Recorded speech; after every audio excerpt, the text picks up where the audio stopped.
Welcome to the live stream video podcast, Issues Matter. Hosted by Pastor Aaron Phillips.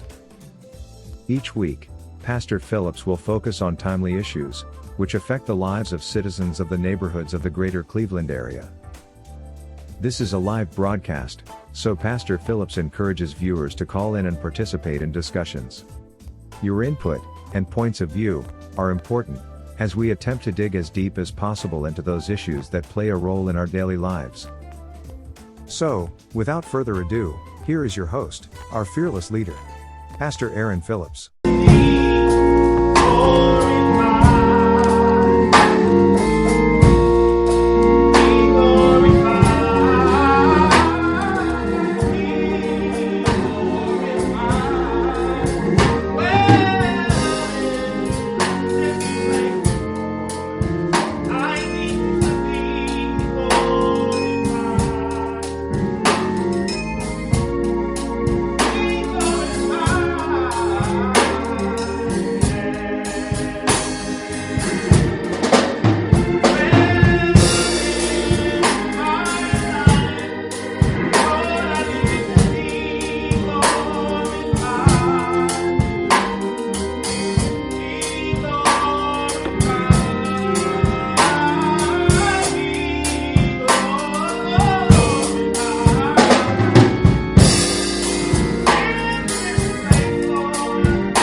If you live in the city of Cleveland anytime, or especially if you were born here, you have absolutely heard of the Saffold name. Every community has families, certain families that really are always making a difference, and some people don't really know the history. I bet you didn't know that I knew the family history, like I was telling the other day. But Dr. Saffold, who's a dermatologist, everybody knows him. And he was a fantastic dermatologist. He did very well. And during the Carl Stokes movement in the Civil Rights era to support Carl Stokes for mayor, you know who helped finance that? Dr. Saffold. Mm-hmm. And a lot of people don't know that he's a quiet force, and he's the most gentle person you will ever know. But when he speaks, you know, you better believe people listen. And he has been a solid force. The Saffold name is a solid force in our community. Her mother, Judge Saffold, has been on the court since I've been here for probably, Brenda, at least almost 30 years now. 36 years. I think, do I have this right? Because she started on the municipal court, and wasn't she one of the first African-American women on the judicial bench in the Common Pleas Court back then? She was in municipal court, I believe, in 1985. Right. And she switched. She ran for Common Pleas Court in 86, and she's been there ever since. And I don't think, at the time, anybody else was doing that. And now, which is just fantastic, when you have legacy, this is how you know we're building something. When you have legacy now, my dear friend and brother, Judge Jeffrey Saffold, is now a judge because we supported him. And we really, didn't we? I mean, when I say the we, I mean the we. All of us said we have to have an African-American male judge, and we cleared that field, and we made sure that got done. Brenda was a part of that. There was a lot of us who were a part of that. I mean, that's not just, that was a group effort, and it was absolutely the right decision. That was a must effort. That was absolutely the right decision. I have been asking him to run for years as I've been supporting people. I would have supported Jeff over Method, that's for sure, like you know what I mean? So I've been asking him to run for years. He finally did, and we have the beauty of that. They didn't stop making babies after Jeff. God for that. And this young lady is a fantastic lawyer. One of my members had, and he's here tonight. He had got some. I don't even remember what it was, but I know he came. He said, "Do you know Sydney Saffold?" I said, "Yeah, but she's my lawyer. And I said, "Really? She's your lawyer?" And whatever it was happened, it didn't happen no more.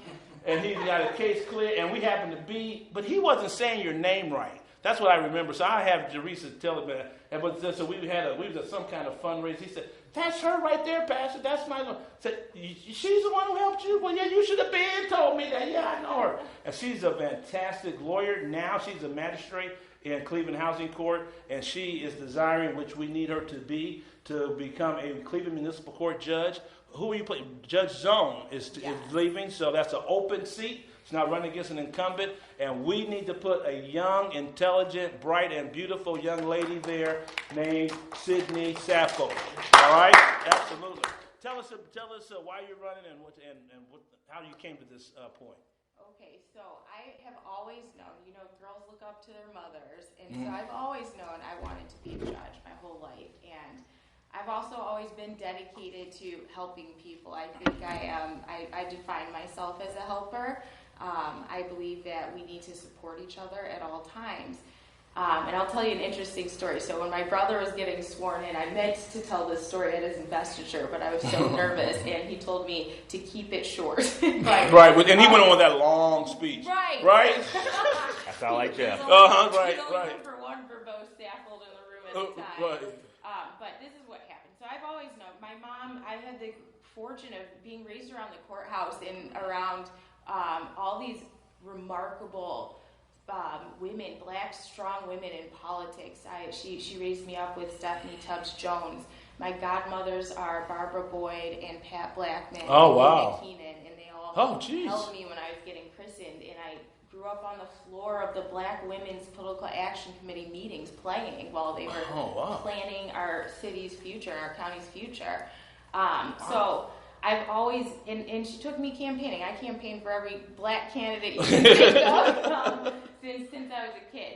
I've always known that I wanted to be a judge, and when I was a senior in high school, my school did something called a senior project. So they give you 3 weeks off of school as a senior. You can go do whatever you want to do, and you write a paper about it, and you have to give a presentation at the end, and you're out of school for 3 weeks. So I asked my brother if I could shadow him, and Jeff had just started his criminal defense practice, and let me tell you what, I walked into the very first day I started with him. We had court at 9 a.m. I had no idea what we were going for, and the concept of what's happening in a courtroom for a kid is abstract. So I'd been in the courtrooms, and I'd seen all the people, and I knew everyone, but I didn't understand what was happening.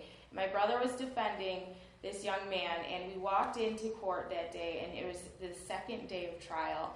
And it was like that room filled with magic when Jeff got up there and began advocating. And and that was the moment where I knew how I was going to become a judge. I always knew that I wanted to become a judge, and I always knew why I wanted to become a judge, and now I knew how to get there. Because you have to practice. You can't just go to law school and then run for judge. You have to practice for a while.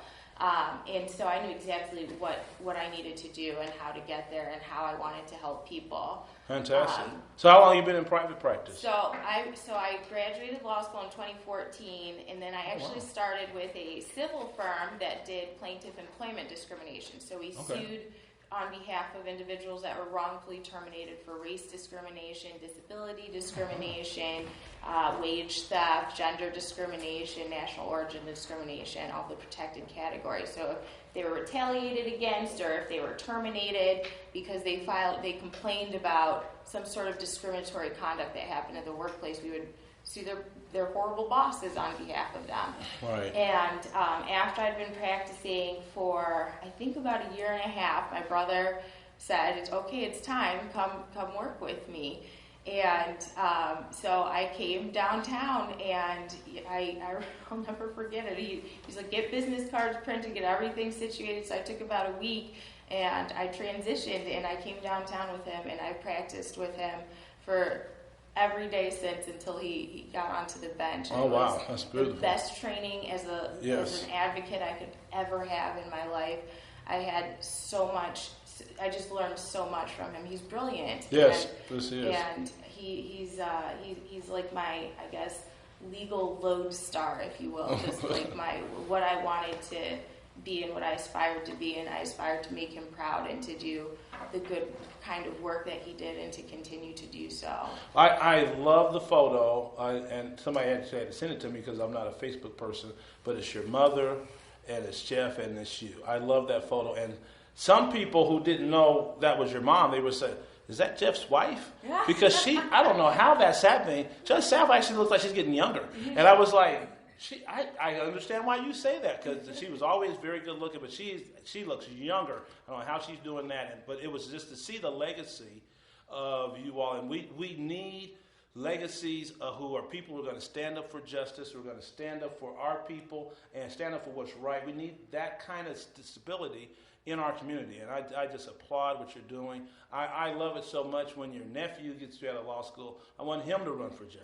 I want as many Saffolds as we can get on the bench, and it's very akin, brother, Mr. President of church, to how the white folks do. They got the Sweeneys. There's so many Sweeneys and O'Briens and Gallagher's and Ralph. The name goes on and exactly. on. Can we get some names, please? Can we get some people, some family names on the bench for us? And that's why I have a whole.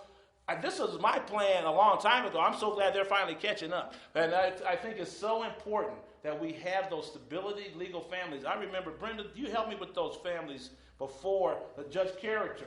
Mm-hmm. And it was good to hear Judge Fleming, the federal court judge, who his dad was a judge. So we have to know. You have to know your history to know we have some very excellent people in our community, and we should be lifting them up. And the danger. What happens is with black folks, instead of lifting up our excellence, we try to cut them down, and that's the craziest thing in the world. But I agree. That's what this podcast is designed to do: is to encourage and inspire other people to see the examples of what Cleveland is producing. You two are just very bright. You're young. You can't tell me that there's no hope in Cleveland when we have quality people like yourselves who are putting yourselves out there for the public. That is a hard thing to do. And it's hard when you're old, but it's really hard when you're young. And I tell you, I really appreciate that, because you are going to be here for a very long time. And that is always the plan. If you start, so listen, 30 years from now, you'll be able to groom somebody to take your place, and you can lead and direct them. That's what's supposed to be happening. I really appreciate that. So why Cleveland Municipal Court Judge? So I've practiced in every court that you can imagine throughout the state of Ohio. I've practiced in federal courts from Cleveland all the way over to Toledo and down to Columbus. I've practiced in a ton of counties and state courts from here all the way down to Columbus as well. And I've practiced in a ton of municipal courts, all of the small municipalities, I can say for sure, in Cuyahoga County and Summit County. I've been in Stark County. But municipal court's the people's court. Yes, it is. That's what it used to be referred to. Right. And so often, as you know, I'm a defense attorney, and I love to help people. I'm on the mental health court docket for Cuyahoga County, and so that means I handle cases for indigent people, so folks who can't afford their own attorneys, who also suffer from a mental health disability, a developmental disability, or an intellectual disability, and some physical disabilities.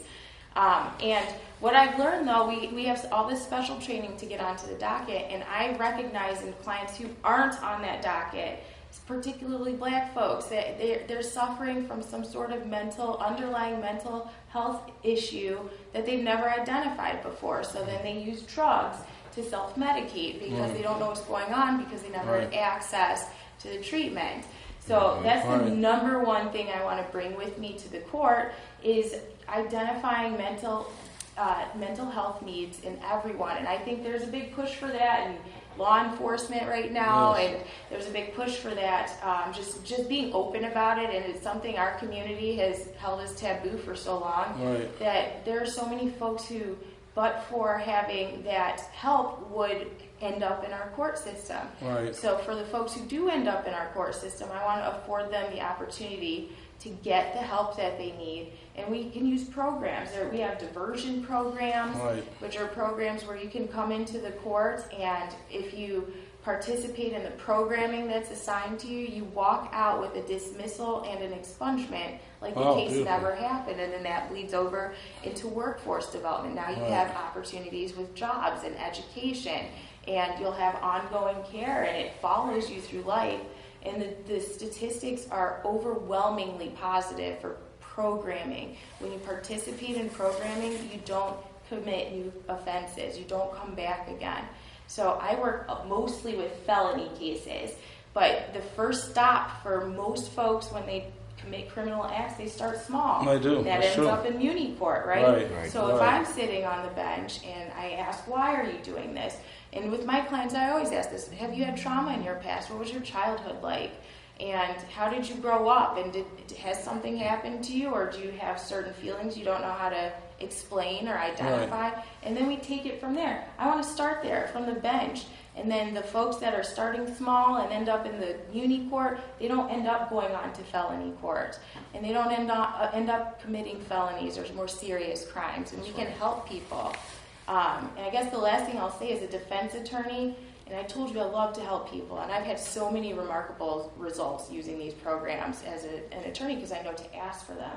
But I often feel like I can only help as many people as can get through the door of my office, and then also that I'm doing all this hard work, and I work so hard. I think Jerice can account for that, and folks I've represented. But I feel like the hard work that I do, just because I have so much reach, it's limited. It's like throwing a glass of water into the ocean and watching to see the difference it's made. If I'm on the bench, I'll be able to reach more people and impact more folks' lives in the best possible ways. And that keeps our community safer. If we help people and they don't come back and they don't commit new crimes, then we're all safer as a result. My goal is to help.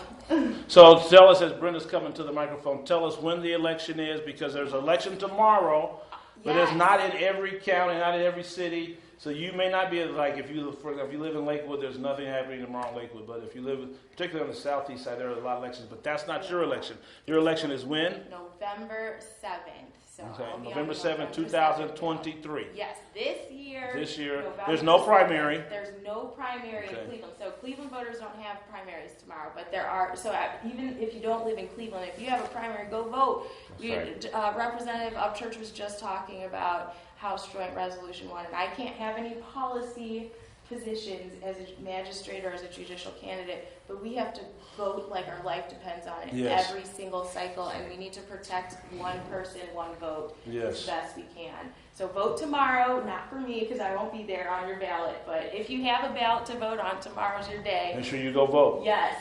Yes, ma'am. Yes, there's a couple of things. This is one thing I want to bring to your attention, and as a private investigator, I experienced this. Diversion is great, but diversion is an admission of guilt.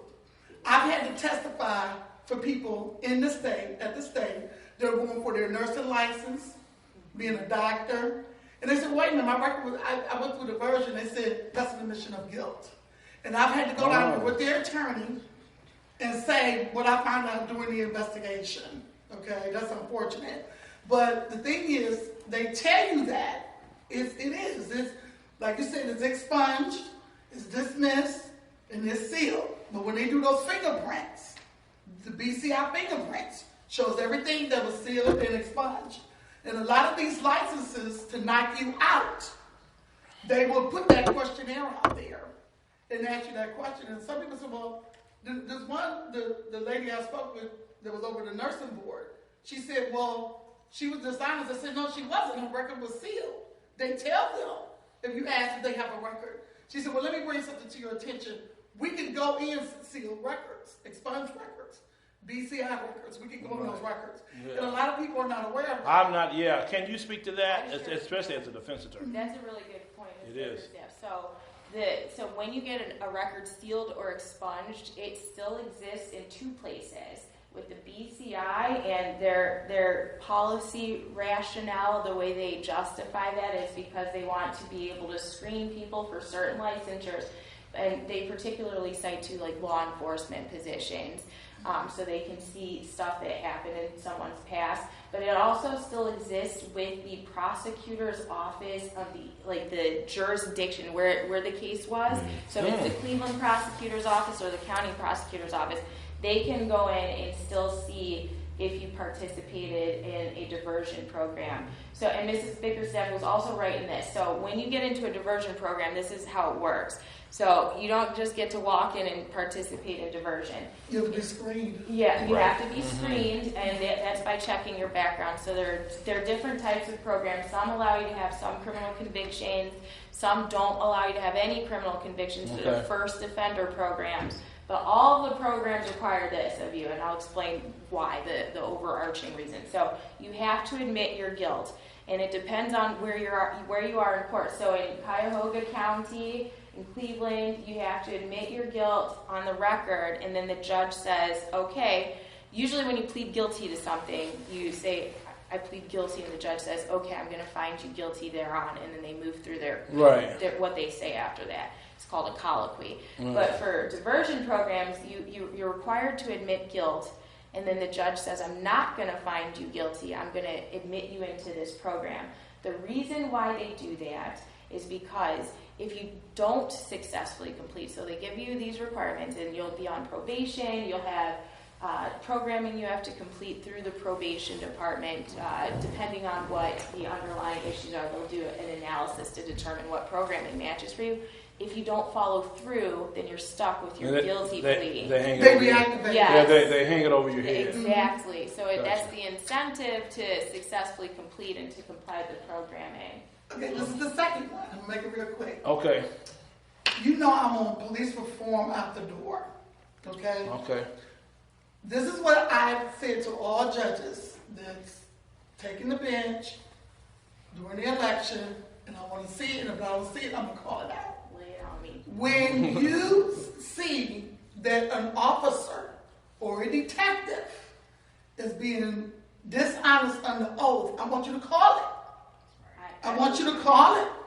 And I want you to look at that prosecutor and say, look, are you prepared to file perjury charges? They just lied under oath. And I want them to say, the community doesn't want this because it's costing us money. Because when someone goes to prison, I'm working on 5 wrongful convictions right now. When these people get out, they have to be paid. And that's coming from the taxpayers. Right. And that's pulling money from the communities for jobs, education, healthcare. That's true. We have to stop that. That's and true. then stop with the judges too. I want to see the judges to step in and stop this. I'm not going to say we're going to get rid of it, because you're still going to have some. But we have to take control of it. Well, I'm committed to that. I absolutely Great am. question. It is a great question. And can I just want to piggyback. Have you, in your practice, have you seen police officers on the stand lying as your practice? Can you speak on that? I've been in a position where I'm in a trial situation. So not as a magistrate. So as a magistrate, I don't deal with any officers because I do all civil stuff. Okay. But as an attorney, there are absolutely times where officers get up onto the stand and in my estimation. And was it so obvious where the judge would know? That's what I'm asking. Oh, is it obvious where the judge will know? I imagine so. So judges are in a position where they don't know all the facts. They don't get all the evidence in the case. The attorneys have that, right? The defense has it, and the prosecutors have it. But what the defense, as a defense attorney, what we do is go in there and tear it up and ask all these questions and get to the truth. We can dig. That's the beauty of cross-examination. Well, I think what Sister Bickerstaff is talking about going beyond cross-examination, but as a judge step in and say, "Hey, bro, I know you ain't. That don't make no sense. So, red ain't never been green." You know what I mean? So I have a great example of this. Since I'm a magistrate in the building and I practice in the building, and the building being the Justice Center every day, I've had the pleasure of having time where I could go sit in trial when my brother has trials going on. Right. And I saw him do something for the first time that I've never seen in all my time practicing, where there was an officer in the stand and the prosecutor was questioning this officer, and it was about the truthfulness, there's this maxim like the streets don't talk, right? Right. And the prosecutor is allowing this officer and kind of leading the officer to the water about how because someone said X, Y, or Z, that must be so. And my brother stopped the questioning and said, isn't it true that people are worried about retaliation? And this is why someone might have made someone lied to the officer at first about where they were, what happened, something to that effect. And so my brother hashed out whether or not it's true. Like, what's the culture? Let's talk about where you were, where these things happen. Isn't the culture that someone could be retaliated against? And then explain that to the jury.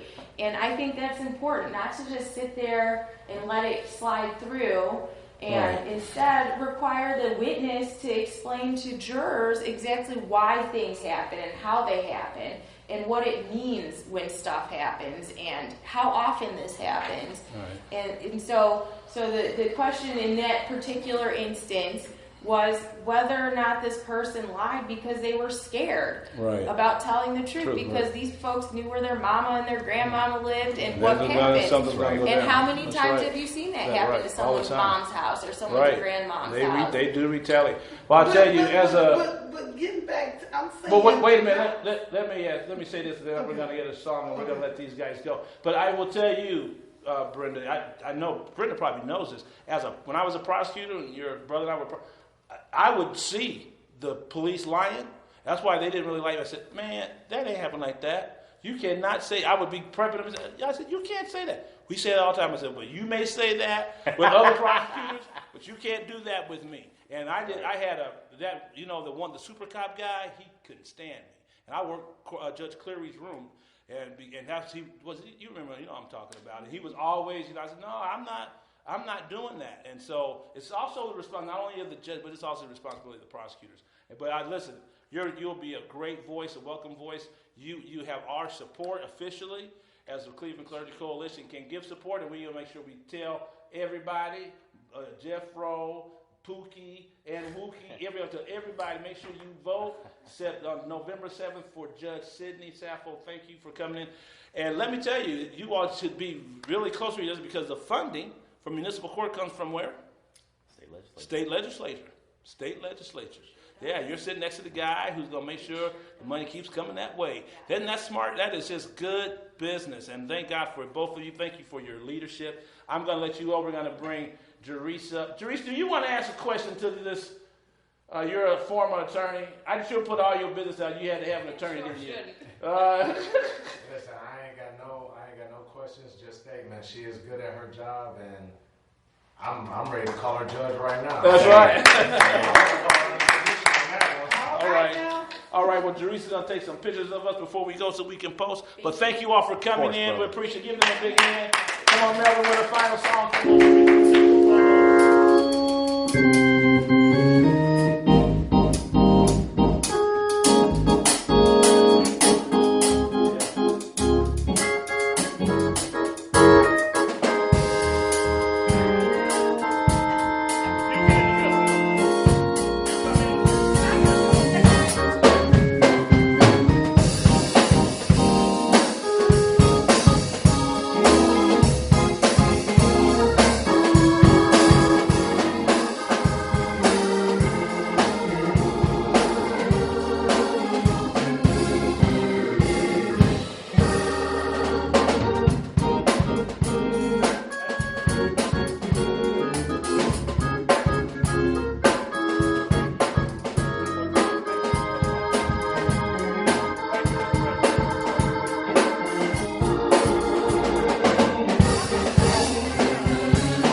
Sure House Band, our final guest tonight. If you didn't know this, your energy bill is going up in June. Your energy bill is going up in June. We have a solution from the Cleveland Clergy Coalition that is being presented. Give me that card, Jerice. You all know Jerice. I met Jerice years ago. He's a great young man doing great things in our community, and he has connected himself with the United Energy Service, this community office. A corporation has been around for the last 12 years, and they can offer you a set rate that's lower than the price is going to be for when the prices go up. We need to get in on this right now. You need to call it, and let me just tell you, this is a reputable company. I have signed up. Our church has signed up. We're getting the conglomerate of churches to come in and bring our rate down together. This is the kind of things we need to do as the coalition to bring real solutions to these problems. So, Therese, tell us how this works. All right, so everyone that owns a business, when you first start your electric and your gas, you get a default rate, which is just them basically throwing you into a lottery of people and saying, hey, this is the person that's going to be sending you your electric and your gas.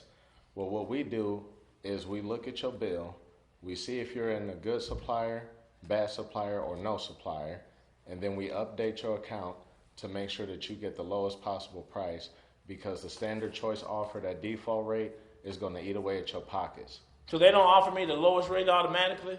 No, they That's do a not. crazy hustle right there. They should be giving me the lower rate in the first place. And that's That's why you all exist, huh? Yes, sir. Well, smart business on your part. Okay, that makes sense. So what happens in June is the regular default rate for electricity, which is somewhere between like a 0.53, 0.54, is going to double, if not triple, this next month. And that's going to mean our bills are going to double or So that means people are going to be paying anywhere from 12 to 15 cents per kilowatt hour for your electric. Well, give me that to regular. So I'm going to go, my bill now is $26. What's it going to be with those crazy Your rates? bill is going to be possibly $60 at the most. Wow. That is crazy. And we need to give us a number. How do we get a hold of you, Jerice, and United Energy Services? Give us the telephone number with quickness. Well, we need that. What you'll see on the card that will appear on the screen is you'll see my name and phone number, 216-702-3957. You can contact me at that number 24/7. There's also my email, jswag216@gmail.com. And on the back of the card, you'll see the 7 reasons to consider UES for your electric and gas needs. It's just 100% free service. We don't charge you for anything. It's just an estimate and an update. No more NOPEC on your gas bill. I know everybody that has a gas bill that has the word NOPEC on it, that number is high as, Yeah, they're really stealing from us. NOPEC is really stealing from us. Yes. And that's why they have a class action lawsuit going on all across the country right now. That's right. For people that have multiple businesses, custom rates apply for those who qualify.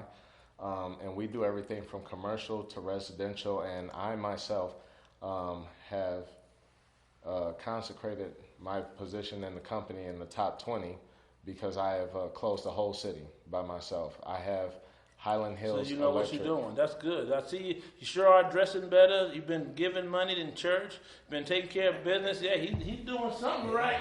So I really appreciate your success. But most importantly, you are succeeding because you're helping people. Yes. You're getting people a lower rate, and so that's good to this business all around, and we need that. And pastors, if you want to be a part of the conglomerate, we're gonna that's what he's talking about, a custom rate. If we get 6 or more churches together, that will bring our rate down together, like buying in bulk. And and how long is that rate? Do I get to keep that rate? That's the big question. We right? can keep that rate 18 months, 2 years, 3 years. It all depends on what everybody agrees on, if it's a reasonable number, and we can just keep working that until everybody's happy. So in 2 years after it expires, this always comes up. After the rate expires, you get set in for 2 years, which is lower than the market rate and lower than the default rate. You have to renew. So how am I going to make sure that I renew and keep that rate lower? Well, at UES, it's our job to make sure that we stay on top of it. So when other companies sign you up, and this is what a lot of people have complained about before, a company signs you up, and then after your contract is up, your bill skyrockets. Well, UES, what we do is we get notifications in our phone, every single broker, from junior broker to senior broker, assistant manager to owner. We get notifications when it's 90 days, 60 days, and 30 days before your contract is up. So we come back right out there, come straight to you, and re-sign you. So that's up. nothing I'm gonna have to remember, because I'm a busy pastor, got a lot of things going. I can't remember when something's gonna expire. We remember it for you. Okay, that's a part of the service. Yes, sir. Now tell me, how much is this gonna cost? Free. What you say? How much does it cost? 0 cents. For you to get this done, it costs how much? Free 99. Free 99 to save you money on what you're already buying. Free 99. I like that. That's the best price in the world. And so you want to call this young man, Jerice Harden, 216-702-3957. He was also one of our sponsors for the One Night Revival, and you've done a fantastic job. Get the card out. We're getting this together. Our energy bills go up June the 1st. And you're going to be using your electricity even more, because it gets hot in Cleveland. The 2 months it gets hot in Cleveland that you got to have air conditioning is June and July. So we need to make sure that you're tied into a locked-in the best lower rate possible. Yes, so sir. please get a hold of him, and this information will also be on the Cleveland Clergy Coalition.org website, and we'll be able to direct you to Mr. Harden, and make sure that you get involved with pastors. Don't miss this opportunity. Give this information to your administrator, your deacons, whoever it is, and make sure they get you. Tell us, what does it take before we go? How long does it take to sign up? What does it take to sign up? It takes 5 minutes to sign up, and all we need is your first name, last name, email, business phone number. Do I need my energy bill? Yes, you do. Okay, so say what I need again. You need your energy bill, your gas bill, first name, last name, email, business phone number. You don't need my Social Security? No, I don't need your none Social of that. All Security. right, I that's don't good. need none of your records. Okay. And the one thing that we are pushing the most is just price protection. We're not here to sell you anything. We're not here to, make your stuff skyrocket. We're just protecting the price of what you're already spending money on. Fantastic. Well, Jerice, keep up the good work, and you can come on once a month. We want to see how this is going, and make sure. Good job, Jerice. Give me a hand. Give us a closing song. Give the Sure House band. Thank y'all for being here tonight. Yeah, make sure. Brenda, do you want to ask him any questions? I need some of his business cards so I can pass To them pass them out. She knows a lot of people. She knows a lot of people. All right. We're going to close this out. You've been here with us tonight on the issues with Pastor Aaron Phillips, the Cleveland Clergy Coalition. Thank you for joining us tonight. We appreciate you. We had a very informative podcast tonight. We're going to continue to be here on Mondays at 6 o'clock from 6 to 7. God bless you, and thank you for joining us. We're going to close out with our band. We're in your hands. God bless you. We appreciate you.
This has been the live video podcast, Issues Matter. Hosted by Pastor Aaron Phillips. Join us next week as we dig into other issues that affect the lives of everyday citizens of the greater Cleveland area. Until then, stay safe and stay woke.